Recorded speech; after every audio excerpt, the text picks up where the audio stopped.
Hey everybody, this is just me talking video on consoles and stuff and E3, mainly because next week, starting June the 11th to the 13th, is E3, and we will finally know what the PlayStation 4 looks like and the price of both the Xbox One, still a stupid name, and the PS4 are going to be. Did I say PlayStation 4? Yeah. Well, anyways, as far as I can tell, Microsoft with their Xbox One, even though that their initial showmanship was god awful, and even watching hardcore Nintendo Xbox fanboys literally get up there and booed the damn show, I am confident that Microsoft will bring the games.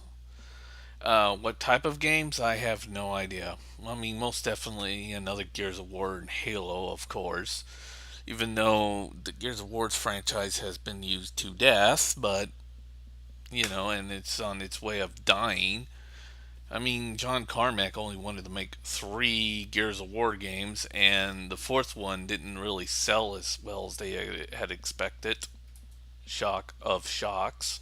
So basically, the Gears of War franchise seems to be slowly dying, and yeah, John Carmack, just doesn't seem to give a shit about the franchise anymore because he already finished it. But say for say, I guess. Of course, I think PlayStation or Sony will bring the games for their PlayStation 4 as well. Um, 15 exclusives for Xbox 360. I've seen that before. Nintendo offered a whole pack of games for their Wii U grand opening, but added with the fact of Nintendo's ignorance and Nintendo hater fans, and of course people who hate their fucking childhood or just hate children altogether, caused some severe problems. Like uh, Rayman Legends not coming out and no longer being exclusive, and watching Ubisoft kill their franchise before it even started, and Warner Brothers and EA sitting there and lying about saying how the Wii U is not as powerful for their next gen engines, even though lesser powerful engines can, do it. But and hearing basically, the ignorant people who don't understand technology basically saying, well, it makes sense. A Chevy truck made in 1976 can beat a Chevy truck that's built in 2012. Why? Because we say so, and we control reality when enough of us get together and say so. Because we're stupid. Because older shit is much more better and faster than the newer shit. Because we live in La La Land, and time works backwards. And, newer technologies are made in our past, while the older technologies made in our future, unless Sony and Microsoft are involved, because we're dumb. And Nintendo is now promising a shitload of games with their Nintendo Directs, which I'm pretty much sure they'll deliver. And we'll finally see Retro Studios' game, hopefully. But like I said, Microsoft will bring their games. Possibly most of them will be Connect games. Uh, Yeah, Connect. Thanks for killing motion gaming, Microsoft. Uh, Especially with Star Wars Connect. I mean, Microsoft even had an entire showcase of it and said it was going to be one of the greatest games they've ever delivered, and it came out and it bombed horrifically. And now everybody's saying, well, it was an irrelevant game and Microsoft didn't really care about it. Yeah, so did that giant showcase they had for it, but yeah, let's ignore how reality actually works.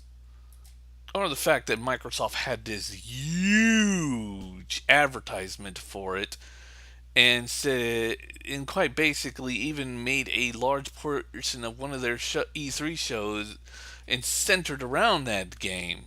But yeah, it was an irrelevant game from the start within Microsoft. That's how it works, Sam.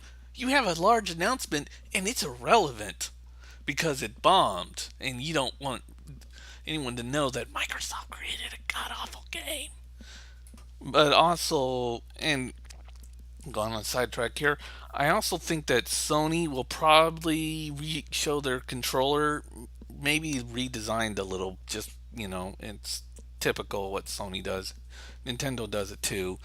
I don't know. I think the Xbox design is pretty much permanent, but Microsoft's only got 2 weeks, and I don't think they can redesign a new controller and a box and a Connect in the 2 week get spot. So it's kind of impossible. But Microsoft had plenty of time to design their console now, as well as probably redesign their controller, which I'm probably more than certain they probably did, and possibly they did, and possibly they didn't. But we'll see at E3. And I remember seeing a video where somebody was asking, why did Microsoft make this announcement even though there was no real reason? They could have just waited until E3.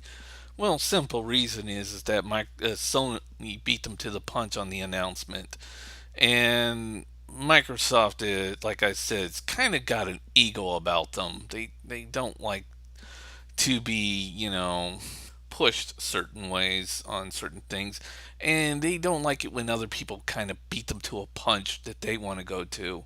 But yeah, there's a good chance that Sony will probably change their controller around. They did this when they first showcased the PS3. Remember the boomerang controller?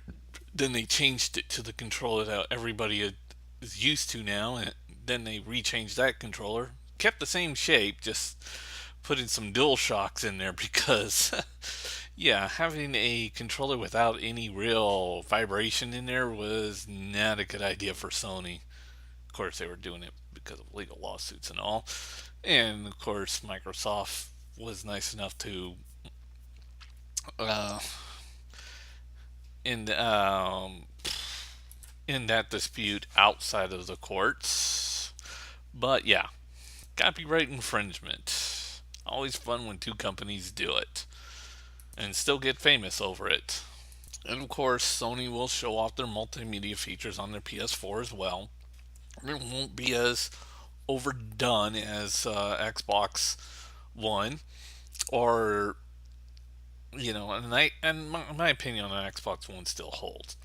Why is Microsoft going after a cable box when the pretty much cable boxes are going to be obsolete in the future, and everything's going to go live streaming, and just having the features that you already have in your consoles is good enough.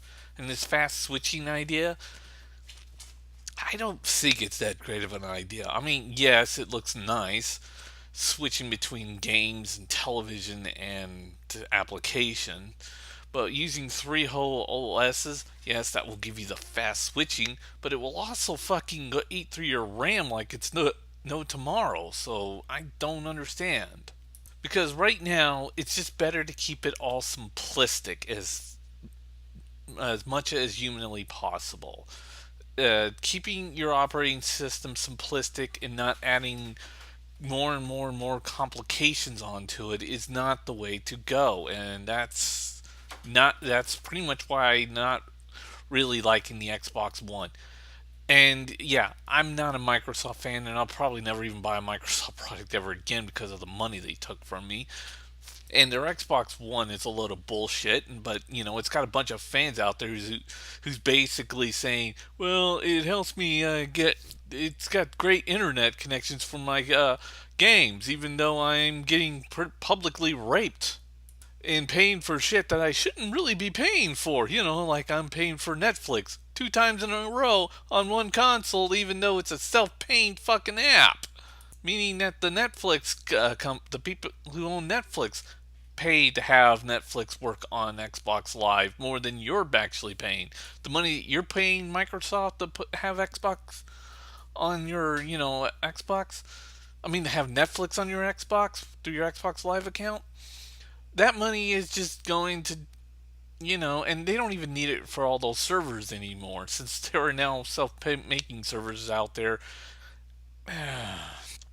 It's complicated, but Microsoft doesn't need doesn't need you to spend all that extra money on Xbox Live, and they are scamming the shit out of people. I'm fine with paying for things like cloud service and other basic utensils, but paying for Hulu, Netflix, and Amazon Instant just to run on, to have Xbox Live Gold membership accounts. I mean, hell, fucking even Apple doesn't do that with their iOSs, and yet the iOS and even Androids are considered uh, very, top of the line smartphones. I mean, it made sense back then, but now there's no point in paying for Xbox Live. Sorry about the rant. But in truth, to be honest, I have some actual complaints about the Xbox One. Mainly, the television feature is completely useless and I don't understand. Mainly because, the television feature on the Wii U was really just an afterthought. And it's not really that incumbently great.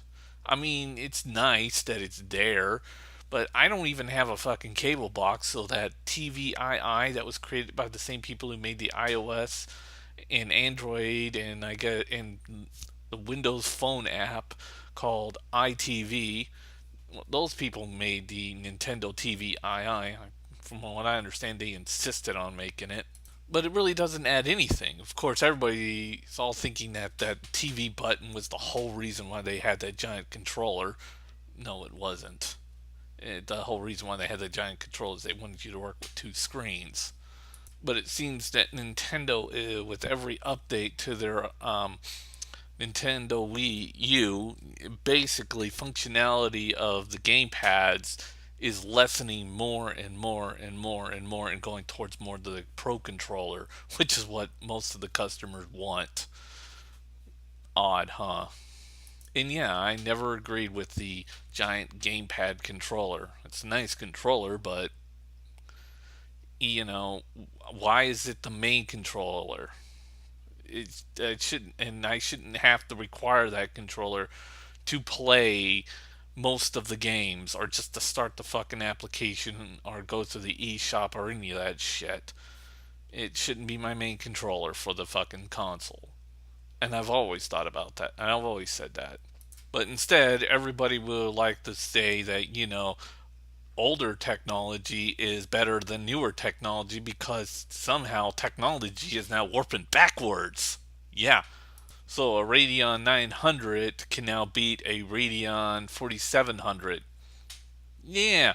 Go back to fucking class and relearn math. And of course, anything past 112 megabytes will automatically give you all the chat features along with in-game chat and cross-game chat and all that other shit. But yet these people are like, well, 1 gig is not enough, like 256 megabytes. Like I said, go back to math and relearn yourself because you're an idiot. 250 megabytes is not more than 1 gig. I don't care what the fuck you say. And I've actually had people tell me that, like, they're just stupid. And megahertz does not matter in RAM.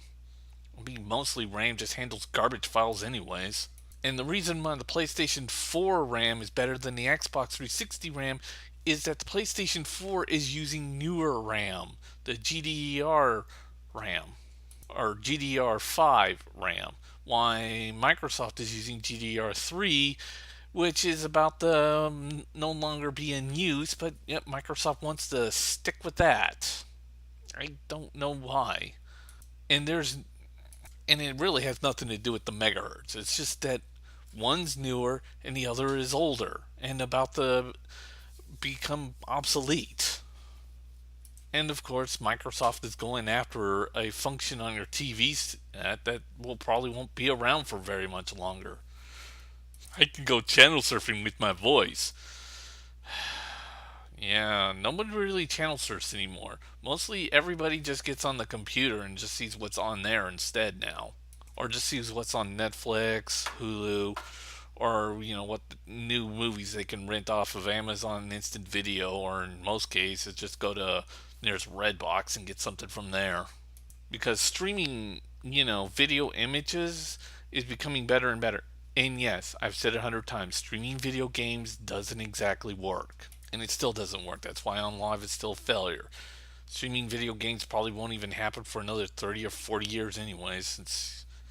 It's complicated. It's hell, but movies, it's just all going one direction. From their server to your computer, that's not a fucking hard thing to do. And the biggest thing about it is it's all on fucking YouTube. YouTube has pretty much gone all streaming videos. But I've allowed this video to go on for too long, and I'm just rambling about shit I've already said before about a couple of videos back. But I'll see you later.